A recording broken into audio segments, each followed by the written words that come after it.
Olá, tudo bem? Seja muito bem-vindo ao nosso canal.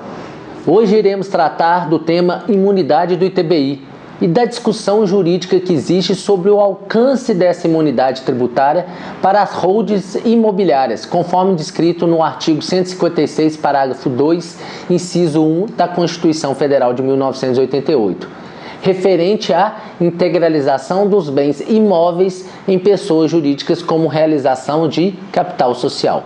Será que é necessário pagar ITBI sobre a transmissão dos bens e direitos incorporados ao patrimônio da pessoa jurídica? Incide ITBI sobre a transferência onerosa de bens imóveis quando para a realização do capital social? Qual é o alcance dessa imunidade da Constituição Federal? Se esse assunto te interessa e você quer saber um pouco mais, vem comigo então até o final desse vídeo. Aqui no canal eu te ensino como proteger o seu patrimônio, a sua empresa e, é claro, a sua família. Todas as semanas nós temos vídeos que trazem orientações jurídicas importantes e te ajudam a tomar melhores decisões na sua vida para preservar o seu patrimônio e a sua família. Bom, antes de mais nada, eu quero lembrar que no final de 2020 nós tivemos um julgamento do recurso extraordinário 796376 pelo Supremo Tribunal Federal, que definiu o termo de repercussão geral 796, no qual foi firmada a seguinte tese jurídica: a imunidade em relação ao ITBI, prevista no inciso 1, parágrafo 2º do artigo 156 da Constituição Federal, não alcança o valor dos bens que excederam o limite do capital social a ser integralizado.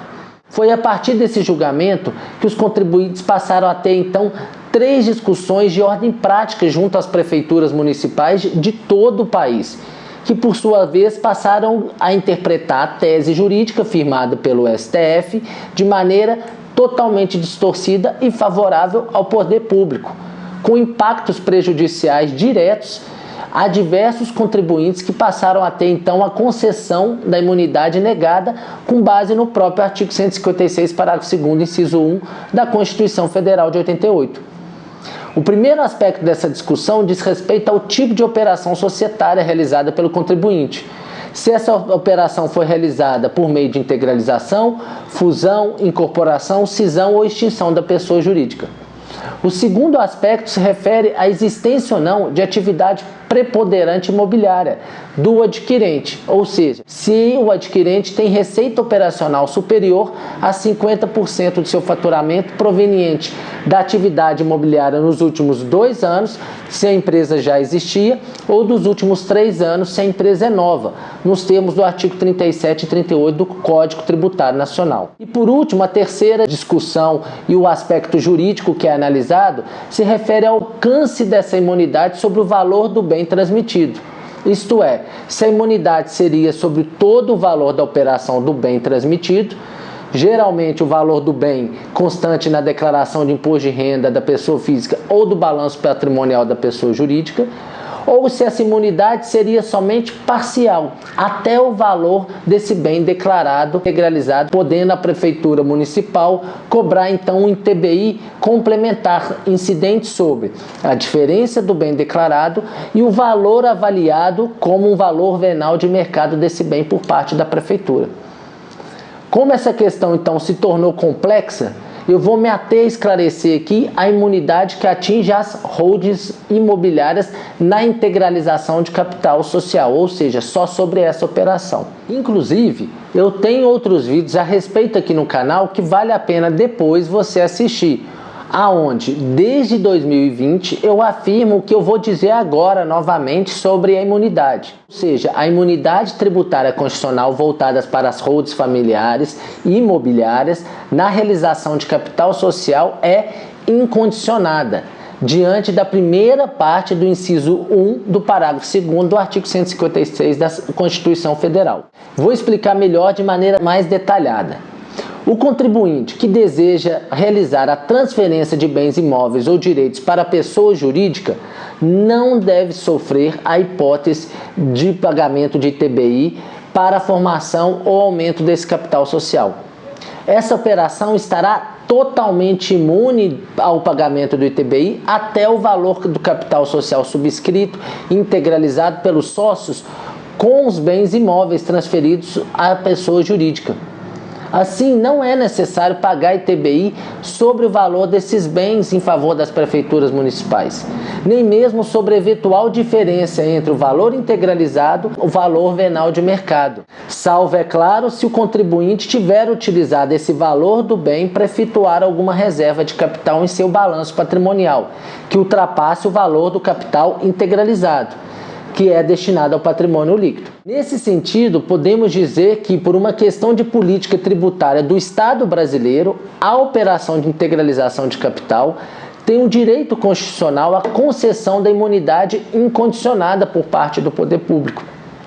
Essa operação não estará sujeita à verificação se a atividade operacional preponderante do adquirente será ou não formada, em sua maioria, de receita proveniente ao exercício de atividades imobiliárias.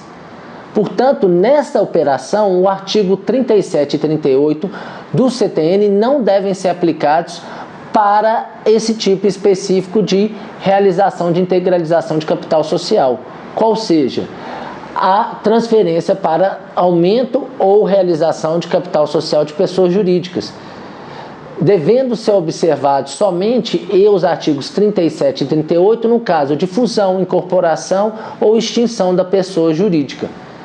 Isso porque os artigos 37 e 38 do CTN não foram recepcionados, então, pela nova redação do artigo 156 da nova Constituição Federal de 1988. E nesse sentido, cabe mencionar que o artigo 34, parágrafo 5 dos atos das disposições constitucionais transitórias deixa isso claro, em que a legislação tributária anterior à Constituição só continua vigente naquilo que não for incompatível com o novo sistema tributário nacional implantado pela Carta Magna. Inclusive, recentemente nós tivemos uma decisão judicial nesse mesmo sentido por meio do julgamento do incidente de arguição de inconstitucionalidade civil número 705115, dígito 03 de 2021, no qual o Tribunal de Justiça do Distrito Federal reconheceu a ilegalidade da cobrança do ITBI feita pelo próprio Distrito Federal sobre as holdings imobiliárias. Isso, então, equivale a dizer que a operação de realização de capital, integralização de capital para a realização e aumento desse capital, ou seja, transferência de bens imóveis para a pessoa jurídica, é uma imunidade totalmente incondicionada e que imuniza todo o valor da operação, independentemente se o valor do bem declarado vai ser o valor histórico ou o valor de mercado, e sem qualquer distinção ou diferença se o valor venal do bem for eventualmente maior, porque isso não faz parte da operação, salvo se existir eventualmente um aproveitamento desse valor a valor de mercado, valor venal de mercado, com eventualmente algum tipo de reserva de capital no balanço patrimonial da pessoa jurídica cuja realização de capital está sendo feita. Tudo bem? Ficou claro de uma vez por todas? Então, caso você venha a ser cobrado pelo TBI por qualquer prefeitura municipal desse país, cabe discussão jurídica e é importante você fazer valer os seus direitos conforme o julgamento do tema 796 em repercussão geral do STF, que foi a parte importante e benéfica ao contribuinte. Tudo bem? Alguma dúvida? Então, deixe seu like, compartilhe com seus amigos e até o próximo vídeo. Tchau!